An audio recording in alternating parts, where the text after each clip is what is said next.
السلام عليكم، نتمنى تكونوا باحوال جيده ان شاء الله. جيتكم فيديو جديد، غادي نحضر معكم رايب منزلي احترافي ديال المحلبات ناجح من اول تجربه.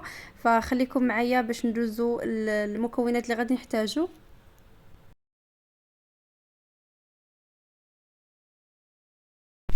فغادي نحتاجو عندي اطرو ديال الحليب مع ياغورت فاني. تقدروا تستعملوا اي ياغورت كتفضلوا، ولكن يكون عاقد، ضروري انه يكون عاقد، مع 3 المعالق كبار ديال سكر سنيده وساشي فاني.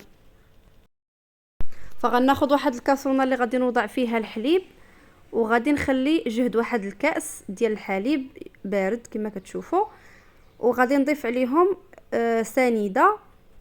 فالحلاوه كتبقى طبعا على حسب الرغبه، وغادي نضيف عليهم ساشي فاني. فبالنسبه ل3 المعالق ديال سكر سنيده راها كافيه، وكيجي حلو في المذاق، هو هذاك ما حلوش بزاف وماشي ناقص بزاف.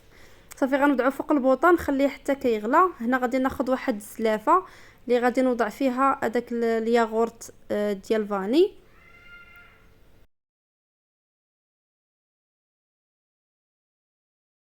وغادي نضيف عليه هذاك الكاس اللي خلينا ديال الحليب.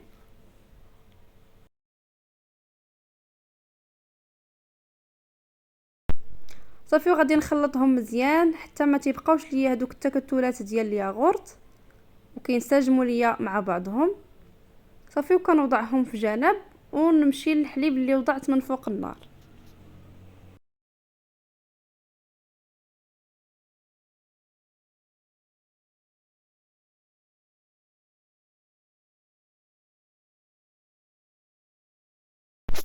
فهنا ضروري انكم تخليو الحليب حتى كيفيض، حتى كيبغي يفيض. صافي وكنطفيو البوطه. فكما كتشوفوا معايا كاين اللي غير تطلعوا الغليه وكيطفي، لا، خاصكم تخليوه حتى كيفيض تماما. فكما كتشوفوا بهذه الطريقه ويدي في السارو تاع البوطه. صافي وكنطفي، وهنا راه تيكون واجد.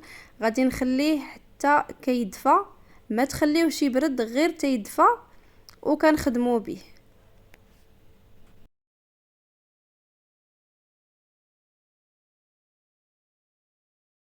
فهنا من بعد ما دفى ليا الحليب كنوضع فيه الاصبع ديالي وما تيحرقنيش وما تيكونش بارد، تيكون دافي.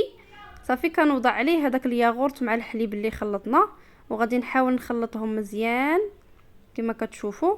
وضروري اننا نصفيوهم، ضروري اننا نصفيوهم باش تيبقاو لينا دوك التكتلات ديال الياغورت، ولا الا بقات لينا الفريره فراه كنصفيوها وكنحيدوها. صافي وكيكون عندنا الريب واجد. غادي ندوزو باش نخويو في الكويسات. فكما كتشوفوا انا درتهم في هاد الكويسات هادو، وتقدروا الا بغيتو ديروهم في قرعه كتوضعوه في قرعه وتغلفوه مزيان، وتديروا تغلفوه في شي ميكا وشي مانطا، وراه تيكون واجد. فانا وضعتهم هنا في هاد الكويسات. فراه ما غاديش تحتاجوا لا الماء طايب، ولا انكم تحتاجوا طنجره الضغط وتديروا فيها الماء السخون اللي توضعوا فيها هاد الكيسان. فغنعطيكم واحد الطريقه اللي سهله. كما غادي تشوفوا معايا هنايا راه عمرت هاد 6 ديال هاد الكويسات اللي هما كبار وشاطليه، ودرت في واحد 2 كويسات اخرين. فراه كيعطي تبارك الله واحد الكميه اللي هي كتيره. وهنا غادي نجيب بابي الومنيوم كما كتشوفوا. غادي نحاول كنقطعوه شويه طروفات شويه صغار، وكنغلف بهم هذوك الكويسات بهذا الشكل. تتغلفوا بهم مزيان وتضغطوا على دوك الجناب. صافي وراه ما كنحتاجوش هنا اننا نديروه في طنجره الضغط اللي كيكون فيها الماء طايب. كنحتاجو غير هاد الورق ديال بابي الومنيوم. صافي وكنغطي عليه مزيان بهذا الشكل، وراه تيكون واجد. وخاص ضروري الا بغيتو ينجح معاكم ما تخليوش الحليب حتى يبرد، يكون دافي. كنحط الاصبع ديالي ما يحرقنيش وما يكونش بارد كما قلت لكم في الاول. صافي غادي نكمل بنفس الطريقه حتى كنغلف هذوك الكويسات كاملين. وغادي نجيب الصينيه او فاش غادي نوضعهم. فانا غادي نديرهم هنا، كنفرش ليهم واحد المانطه بهذا الشكل، وغادي نستفهم من فوقها، وحاولوا انكم تغطيوهم مزيان وتوضعوهم في شي بلاصه اللي تكون سخونه، ما ديروهم في شي بلاصه اللي تكون بارده، شي بلاصه تكون دافيه، وغطيوهم مزيان صافي. ومن بعد ان شاء الله ما غادي يوجد لنا الريب ديالنا، غادي نرجع معكم باش تشوفوا الشكل النهائي ديالو. فكنغطيوه مزيان ونخليوه ليله كامله صافي، وراه تيكون الريب ديالنا واجد. ومن بعد ان شاء الله ما غادي يوجد ونديرو في الثلاجه نرجع معكم. وهذا هو الريب من بعد ما بات ليله كامله ودرتو في الثلاجه حتى برد. طبعا عاد غادي نقدمه لكم كما كتشوفوا بهذا الشكل، راه تيجي عاقد وغادي نقلبه وما كيتقلبش، كيكون ناجح 100%. ففقط تبعوا النصائح اللي عطيتكم والطريقه اللي خدمت بها، فراه ناجح وتيجي غزال ما شاء الله. كيجي في المذاق هو هذاك، وراه ديال المحلابات.